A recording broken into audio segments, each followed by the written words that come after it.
नमस्कार साथियों, एक बार फिर मैं दीपंकर समझदार चार्टर्ड अकाउंटेंट, आपका दोस्त और बिजनेस ग्रोथ एसोसिएट, आपको बताना चाहता हूं कि छोटे बिजनेस फाइनेंसिंग के गलत डिसीजन के कारण, उनको स्टेप्स नहीं पता उसके कारण, और फाइनेंसिंग के गलत सोर्सेस को अडॉप्ट कर लेते हैं मजबूरी में। इसी कारण 90% बिजनेस बहुत ज्यादा परेशानी में रहता है शुरुआत के 2-3 साल में, जिसमें 50% कई बार बंद भी हो जाते हैं क्योंकि फाइनेंसिंग का डिसीजन गड़बड़ हो गया। तो आज मैं आपको बताने वाला हूं 3 बहुत इंपॉर्टेंट स्टेप्स जिसको फॉलो करना जरूरी है जब भी आप स्मॉल बिजनेस की फाइनेंसिंग की बात करते हैं, और लास्ट में एक बोनस स्टेप आपको जरूर बताने वाला हूं। तो सबसे पहला स्टेप है know your option for no collateral. इसका मतलब ये हुआ कि जहां पर भी हम लोगों को लोन लेने जाना है, हम लोग को चेक ये करना पड़ेगा पहले कि एक तो कोलैटरल वाला लोन होता है और एक नो कोलैटरल। कोलैटरल का मतलब जिसके अगेंस्ट में कोई सिक्योरिटी हम लोग प्रोवाइड करने वाले हैं, और जिसके अगेंस्ट में नहीं प्रोवाइड करना चाहते हैं उसको नो कोलैटरल बोलते हैं। तो हम लोग नो कोलैटरल, जहां पर हमको कोई भी सिक्योरिटी प्रोवाइड करने की जरूरत नहीं, उसके क्या क्या ऑप्शंस पॉसिबल हैं उस पर हम लोग को सर्च करना पड़ेगा। जिसमें सबसे पहला सीजीटीएमएसई लोन है, जिसमें सेंट्रल गवर्नमेंट गारंटी देती है। 2 करोड़ से 4 करोड़ का लोन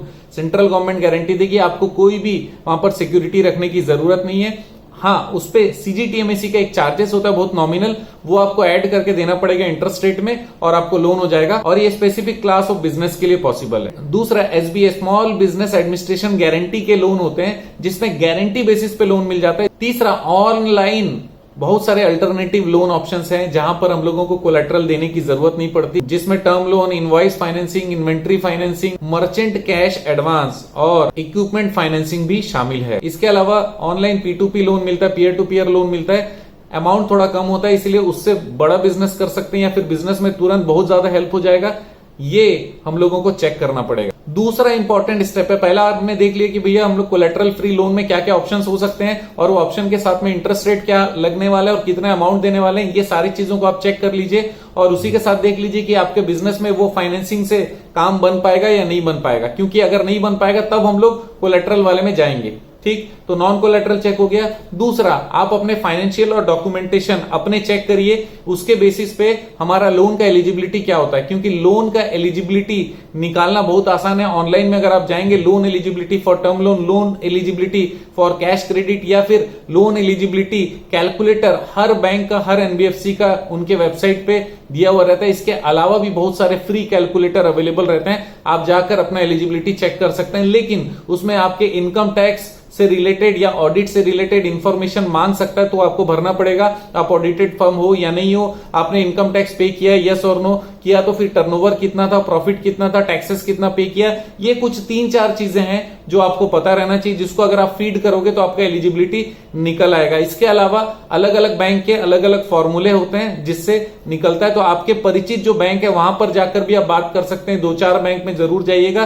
तीसरा पॉइंट यही कहता है कि टर्म्स एंड कंडीशन को जबरदस्त तरीके से चेक करिएगा, पूरे पॉइंट्स को ठीक से पढ़िएगा। जो आपको इन प्रिंसिपल अप्रूवल का लेटर अगर प्रोवाइड कर रहा है तो उसको सैंक्शन लेने से पहले सारे चीजों को प्रॉपरली चेक कर लीजिएगा।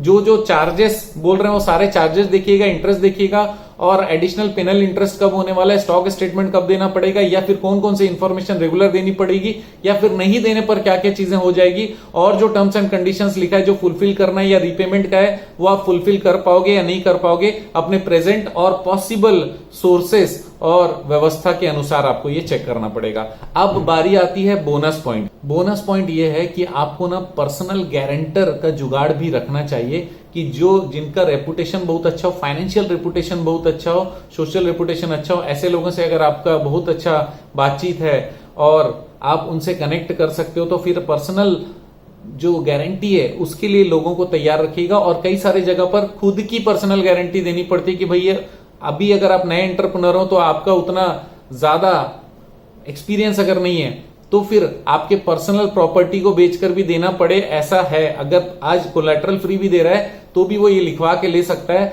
आपके किसी फैमिली मेंबर या किसी जॉब वाले को भी साथ में गारंटी में रख सकता है। तो गारंटर का जुगाड़ आप जरूर रखिएगा ताकि आपको लोन का रेट ठीक मिले। क्योंकि मैं आपको एक बात बता दूं, रेट का नेगोशिएशन भी होता है, आपको पता नहीं होगा। आप जाके सीधा बैंक में बोलोगे कितना रेट ऑफ इंटरेस्ट है, वो बता देगा, आप सुन के आने की जरूरत नहीं है। आप नेगोशिएट कर सकते हो, सर ये कम कैसे हो सकता है, कम रेट कैसे मिलेगा, क्या आपको एश्योरेंस रहेगा, या क्या सुविधा या फिर क्या जानकारी या कौन सा पेपर ऐड करूंगा तो मेरा इंटरेस्ट रेट कम हो सकता है, उसकी सुविधा बता दीजिए। जो चार्जेस आप लिख रहे हो, चार्जेस कम कर सकते हैं कि नहीं कर सकते हैं, ये सारी चीजों को आप देखिएगा। तो गारंटर, चार्जेस और रेट नेगोशिएशन हमारा बोनस पॉइंट है। तो ये 3 स्टेप प्लस बोनस पॉइंट आप आराम से ऐड करिए और स्मॉल बिजनेस के फाइनेंसिंग को सही तरीके से करिएगा ताकि फेलियर कभी आपको फेस ना करना पड़े। अपने प्लान पर चलिए, सिस्टम से चलिए, लेकिन पहला स्टेप फाइनेंसिंग सोच समझ कर करिए। आप जानते हैं मेरा मिशन है हमेशा आप लोगों की मदद करना और समय पर सारी जानकारी देना। तो बने रहेगा मेरे साथ, वीडियो को शेयर जरूर करिएगा। आपका दिन जबरदस्त और शुभ।